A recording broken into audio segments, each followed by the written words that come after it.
Been joined by Jason today from America is the Bad Place channel on TikTok. And I want to go straight in and talk about one of the most interesting demographics when it comes to past American elections. And it's the voters that voted twice for Obama in 2008 and 2012, and then switched to Donald Trump, specifically in those three key Rust Belt states of Wisconsin, Michigan, and Pennsylvania. How, what was it in their minds that switched from Obama to Trump, because they're very, very two different set of politicians? Yeah, so demographics wise, the voters that went for Obama were generally much younger than the rest of the rest of the voters as a rough demographic. So that would mean that by the time this past elections come round, they're in their mid 30s to 40s. So they're millennials and elder millennials. Um, so they've they've not grown up. They've grown up a generation after segregation. So they they're kind of they've been surrounded. They've been more likely to be surrounded by racists that have been afraid to be racist around them. So they haven't, and it's been a taboo subject without too many people necessarily being openly racist around them. So they're more open to accepting a black president for the first time. But more importantly, um, the there was the economic crash that happened in 2008. So it was much easier for people to vote with the pain they were feeling in their wallets, or the pain that they could see that was going to come to their wallets, and they could bypass any prejudices that they have in order to look for their own personal financial betterment rather than any um, negative stereotypes that would be affected by having a black president, or any predisposition to them being racist in the first place. So that, I think, is a big factor. You take away the economic crash in 2008, and we'll probably have a not necessarily a different story, but it wouldn't have been such a big one. That's for sure. Mm. I look at states like Virginia, Colorado. Those are the two that come to mind for me. And those are states that Oh, okay. were very, very competitive in both 2008 and 2012. What was the difference between those states, which were battleground states for Obama? He won them both Mm. on in both elections, I believe. But they shifted very much towards the left as we get into the late 2010s, early 2020s. I think Clinton, Biden, and Harris Mm. won Colorado and Virginia as well. So what is it about those states that became less competitive? Why wasn't Trump able to unlock the same coalition in the Rust Belt as he was in other states? So I think the biggest part is the you come back to the financial pain, and you've got the um, you look at the rise of Bernie Sanders in 2016, Mm, and you've got to look at Trump and Bernie Sanders within the same outsider perspective, because I don't pretend to be an expert on any of this, but I've been fascinated by this a long time, and I obviously spend a long time talking about it online. So the the big difference when it comes to politics in the US is there's two sides, and there's always been two sides. Not always been two sides, but in recent history, there's only been two sides, and both sides get stuck in stalemates in the House and the Senate, and especially in the Senate, and it means that nothing major ever gets done. Um, so so people were screaming out for an outsider, especially the people that were still suffering from the financial impact of 2008. And although Obama did a great job in building the economy, if you look at things like the stock market, it boomed massively consistently for the following 8 years. The problem you've got is that so many people lost their houses in 2008. And it's not just the people that lost their houses, it's the children of the people that lost their houses and have then grown up, and they're now young people that are like, right, okay, Obama gave us this great white hope. I was that maybe if they were 13 years old when Obama came in, they're like, this is amazing. The US isn't racist anymore, and we've got hope that things are going to change. And then they see the pain that comes through from their parents losing their house, and they realize that it's all well and good having a better politician in a Democrat. Maybe that's how they still feel, but they would far rather have someone come in and rip the entire thing apart rather than have Hillary Clinton come in and do much of the same. So Yeah, I that's the mean, big difference. drain the swamp was his was one of his Yeah, catchphrases, wasn't it, in 2016? and Um, you if you look at if you look at how much support Bernie had in 2016, the only reason that Bernie didn't win and Trump did win is because of the different ways that the primaries are structured. mm, Because you don't have super delegates in the Republican Party, but you do in the Democrat Party. And if you hadn't have had super delegates, then they wouldn't have counted all of the super delegates from all of the states when they say they're aligned to Hillary, and then from the start said that it's 500 to 3 mm. to Hillary after the first state's been counted.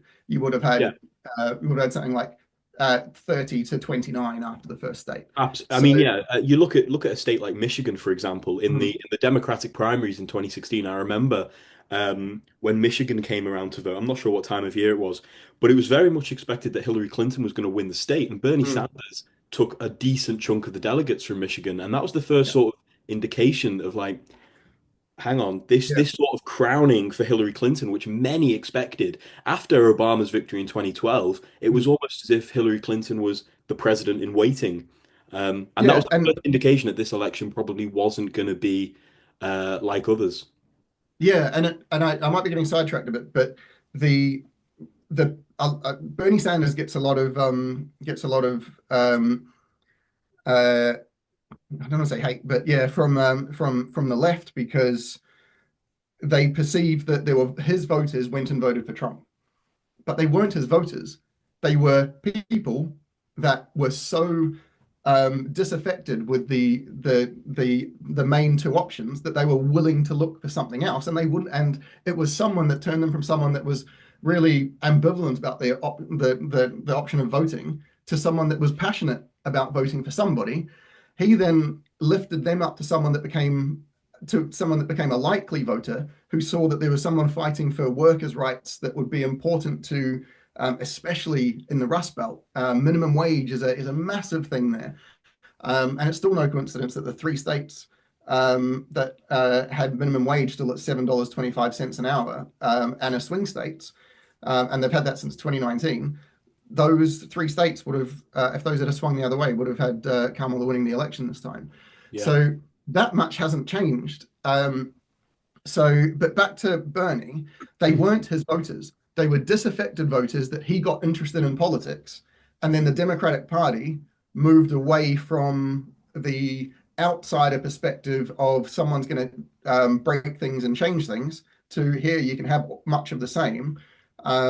And the people that were young and had voted for Obama and had seen their friends lose their house or they'd lost their house. They're suddenly relying on their church for food parcels because they weren't able to get by.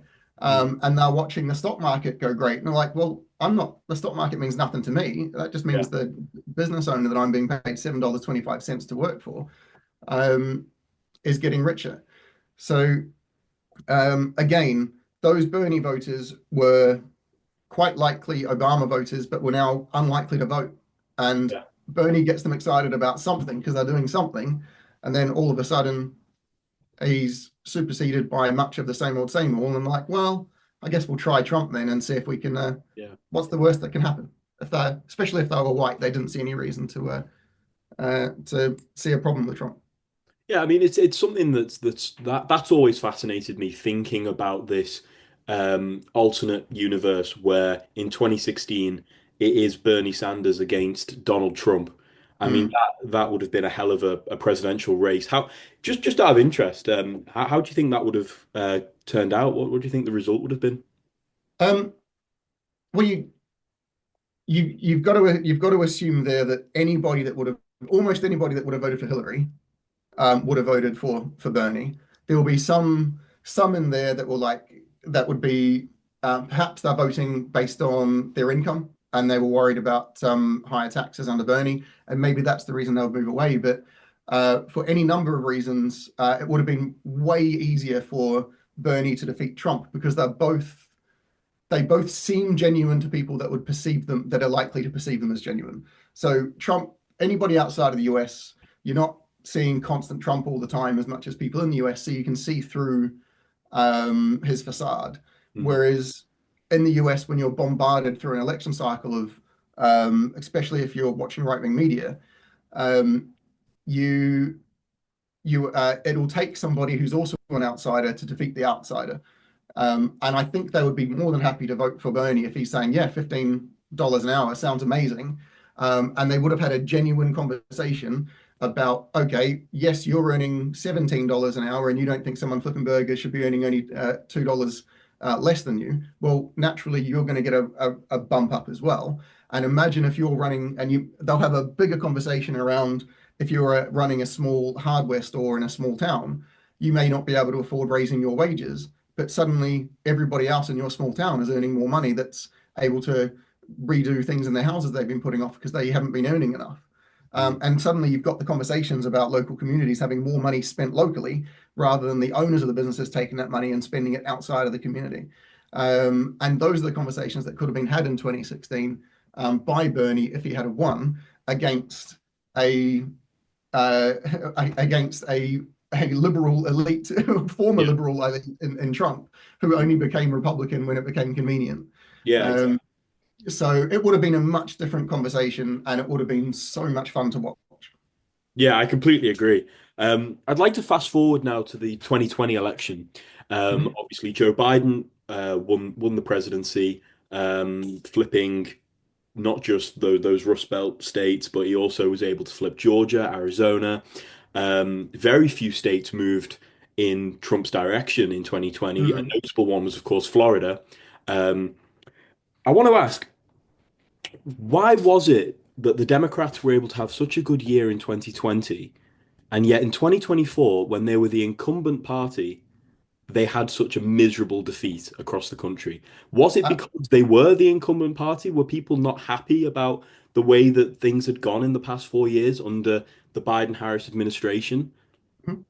So the reason why Trump lost is COVID. Simple as that. It's the fact he was in office when so many people lost their jobs and were struggling financially because of that. Not necessarily his handling, but because, well, his handling was a big cause of why the US did so bad. Just the way that in the UK, the reason why the UK did so bad is because we had a prime minister that wasn't taking it seriously at the start as well.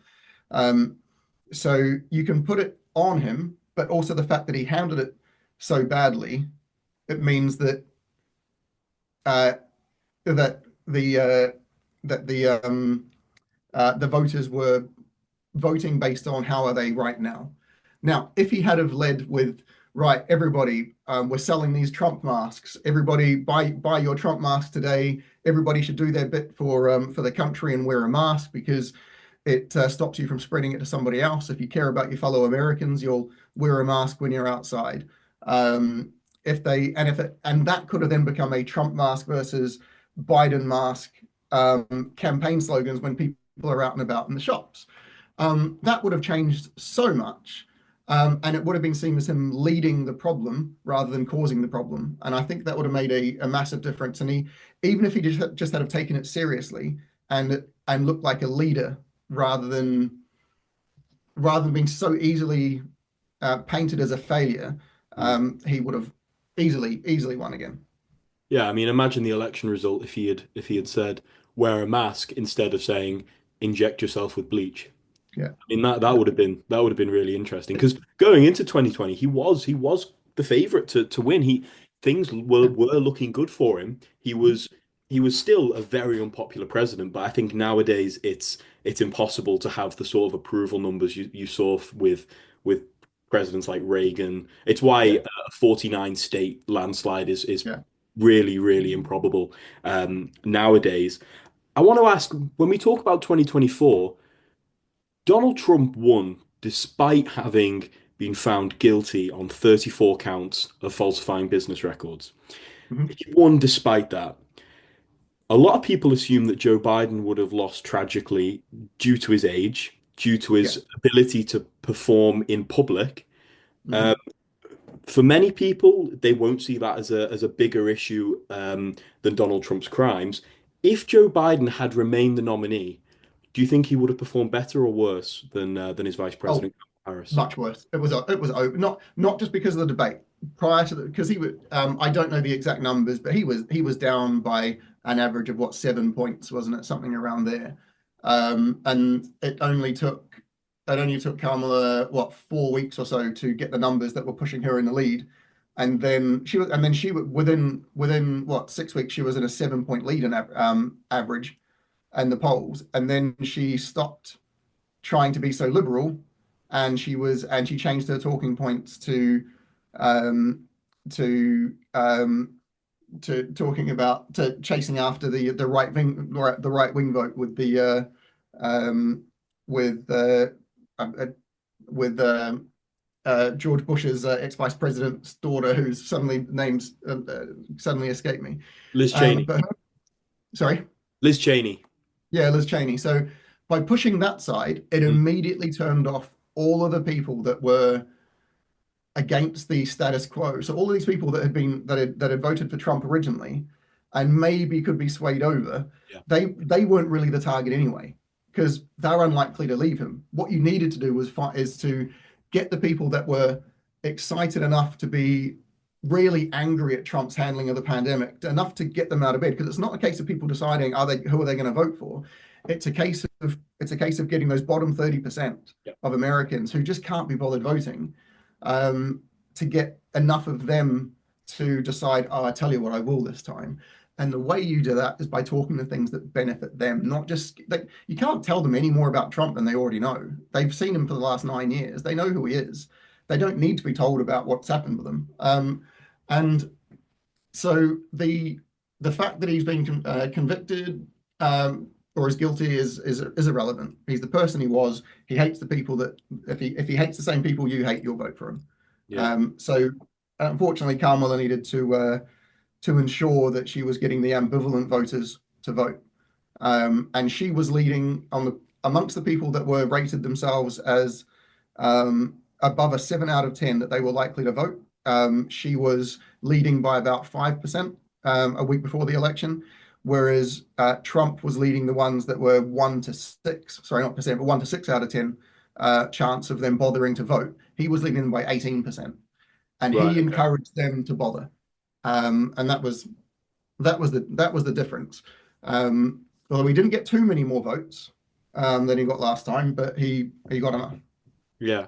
And you can't help but think that maybe the Democrats made a mistake of publicizing and almost when Dick Cheney announced that he was endorsing Kamala Harris, obviously former Republican vice president, a very controversial figure, seen as, very conservative, but not a surprise maybe, because there were a lot of George Bush said he wasn't going to be voting for Donald Trump. I don't think he did in any of the three elections. But he also said he wasn't voting for any of those Democratic nominees either. But when you talk about, is it actually a benefit to say, oh, look at this, Dick Cheney's actually endorsing me? Because a lot of people are saying, yeah, but we don't want the establishment to endorse you. We don't care about the establishment. Dick Cheney was gone, what, 15 years ago? We don't care about him anymore. Yeah, and it's not like Trump was pushing for those votes. He said in 2016, on the in the primary debates, he said that voting for the Iraq War was a mistake, and he was going against Hillary on that vote.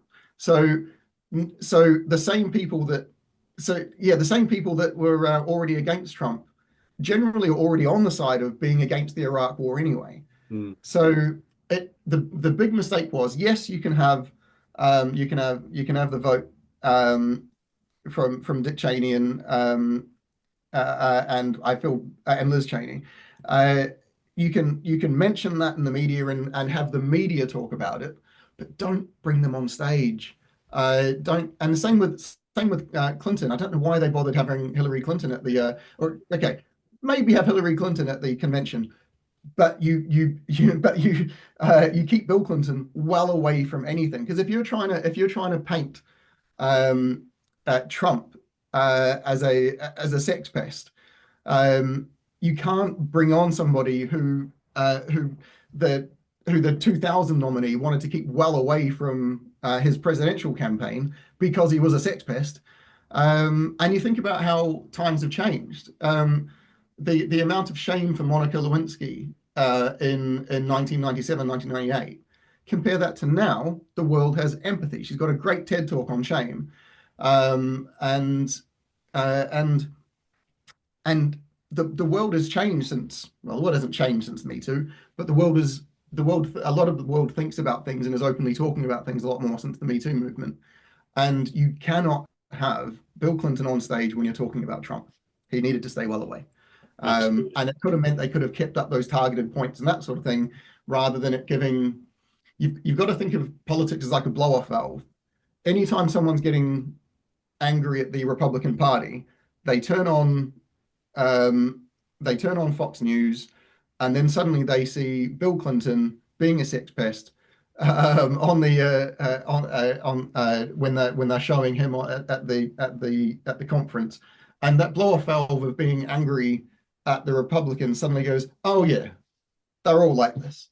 Mm. And then it's like, well, like, and you've just got to make sure that those voters that, in order to get them to switch, you've got to have like a perfect 2 week, 3 week period where they've got that decision reinforced. But all it takes is one thing, and they're back to square one. And that's where they made the mistake. But more importantly, they just stopped talking about the left wing policies. But I can jump onto more of that if you want. Mm. Well, I do just want to talk briefly about Obama again. And I go back to the 2011 White House Correspondents' Dinner when Donald Trump was in attendance. Yeah, Obama stood up there. He had the lights on him. He was out of, he was on stage. He had the whole of the world on his, taking in everything he was saying. And he absolutely roasted Donald Trump, yeah, whilst Donald Trump was sat there, dimly lit, just trying to hide this sort of grimace where you could tell that his blood was boiling at President yeah. Obama. Was that for you the moment that Donald Trump decided, yeah, no, I'm running in 2016? Mm, no, I might have my timelines wrong, but even in because ever, yeah, no. When did Trump start actively tweeting against actively tweeting against Obama? Because it Well, there was was the birth definitely lie, wasn't there? 2011. There He was the was. there was the birth, the whole thing with the birth certificate saying, Yeah, and I think he's, so I that would think have he been what tweeted, 2009 immediately, wouldn't it? That would have been yeah, that would have been well earlier. So he was well into discrediting Biden, well into discrediting Obama well before that. Yeah, so no, I wouldn't necessarily say that was a turning point, but I could imagine from someone who's got such a fragile ego as Trump does, that's the type of thing that gives you the energy to decide the moment someone says our polls show that you might win this, he goes, right, I'm don't care what it costs of other people's money, I'm in.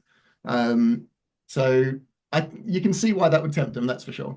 yeah. Okay, and finally, I'd like to ask, it's a long way away. It's in 4 years' time, but a lot of people see the vice president, the incoming vice president, JD Vance, as probably the Republican nominee for president, as Donald Trump won't be able to run again. He seems like the natural pick. Who do you think the Democrats should choose to challenge JD Vance in 2028? All that matters is that they are considered an outsider and that their policies are primarily about workers' rights and uh, the individual American bootstrapping themselves to financial glory. If that's what it's about, then they've got a much better chance. They cannot run on the same things. The Democrats cannot move any further to the right. They need to go vastly to the left to create the groundswell of people excited about politics on the left. They don't Yeah. do that, they'll lose again. Any names at all? There's been a few. No, There's been a few. because Gavin Newsom, the governor of California, has been talked quite highly. yeah, I think Gretchen the Whitmer, the problem with the governor of Michigan. yeah, so you've got yeah, and then you've got Shapiro in Pennsylvania as well, and Yeah. he appears to be quite well liked. So we'll have to see. He's been quite open in his support for the atrocities in Gaza, though, so that might come back to haunt him depending on how much more of a genocide happens there. So But you look at the obvious choices when you talk about extremes are the likes of AOC, because the right has spent so much time discrediting her, like they did Clinton. Then she won't have a chance to put herself in the forefront of Americans' mind where they get to know about her on her own terms. So I think she's out of the question. She'll be what, 39 or something, at the next election. But she's out of the question because of how much they already know about her. So it's got to be someone. So if Bernie was to create a new party and that party was to suddenly get a groundswell of attention, and then that party was to merge with the Democrats because they can't win on their own no matter what happens, that's the type of thing that would be interesting. If Bernie was to break off, create a new party, have their own little nomination process like 3 years out from the election, so that they've already nominated their person. And then if that person gets enough traction, they go, right, let's just merge with the Democrats. Yeah. That's the only way I can see someone coming in from the left. And if they don't do that, they're going to struggle. Yeah. I mean, the morning after the 2004 election, I don't think anyone would have had Barack Obama's name on their mind for to win the 2008 election. So these candidates can Exactly. come out of nowhere. Yeah. And that all that took was one good speech, and people started learning who he was. Yeah, no, you're right. Absolutely. Right. Well, thank you very much, Jason. It's been a pleasure talking to you, and all the best for the future.